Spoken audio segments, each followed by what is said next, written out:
This is a tricky line because it is a conservative talking point that people in the black community kill their own at a rate faster or higher than what police do. You're making a different point. You're saying that if Black Lives Matter across the board, and that doesn't lessen the argument against police brutality. No, and I do not think it's tricky. The fact is that it is the conservatives that keep the gun laws so that they have the gun manufacturers and gun distributors inundating our community with these guns and these bullets. I said in the eulogy, kids in the South Bronx or in the South Side of Chicago, West Side of Chicago, don't have gun manufacturing companies. The reason that we have a gun violence problem is because we allow gun manufacturers to continue to make these guns and inundate our communities with them.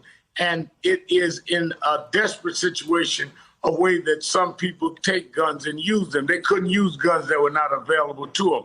So you can't say that we're concerned and have compassion about one life and not the other. That is why we fought for Eric Garner and George Floyd. I did the eulogies of both of them, led many of the marches with both of them. And that is why I did the eulogy for Brandon. And in fact, Eric Garner's mother attended the funeral with me that I did the eulogy for Brandon, because there is no contradiction to say we must have government that gives us the proper laws for policing and for gun manufacturing and distributing. You've got to remember, Ali, we don't even have a background check law. So what causes the institutional neglect of police getting away with chokeholds gives the institutional neglect to the NRA and others to operate with no accountability around the manufacturing and distribution of guns.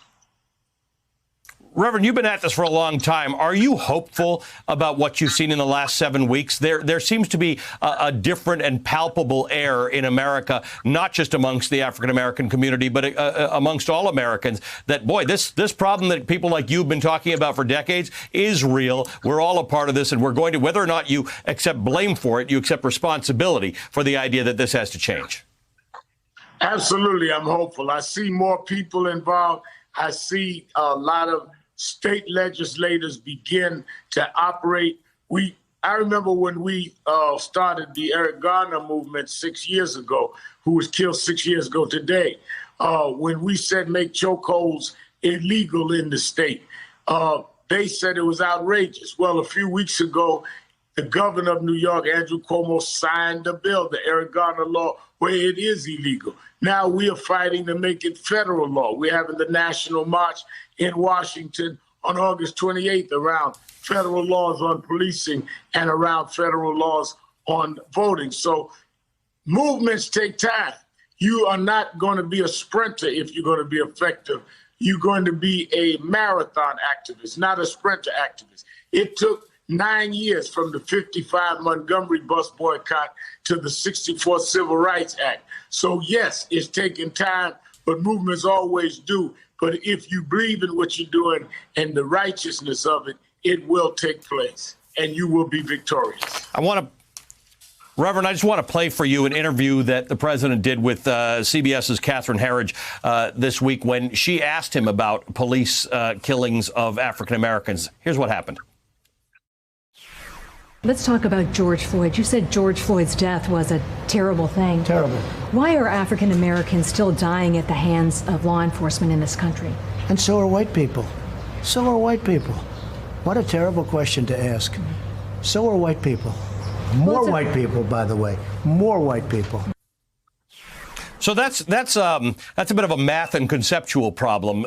By numbers, more white people die at the hands of police, but white people are 60% of the American population. African Americans are a much smaller percentage. So as a rate, African Americans are killed at something like 3 times the rate of white people at the hands of police. Absolutely. Any number of studies show that Black Americans are killed by police 3 to 3.5 times more than white. But the real question you have to ask yourself is, why are whites or blacks being killed unjustifiably by police? He's making a comparison that, first of all, doesn't only fit numerically. He shows no concern about the accountability of why police are killing anyone if it is not justified. That's why we need federal law. And the fact that he is so dismissive of Black lives and so dismissive of the movement around George Floyd that all of us are participating in out front in shows a president has a callous disregard for the lives of people that we're talking about, which is why these movements continue and are very necessary.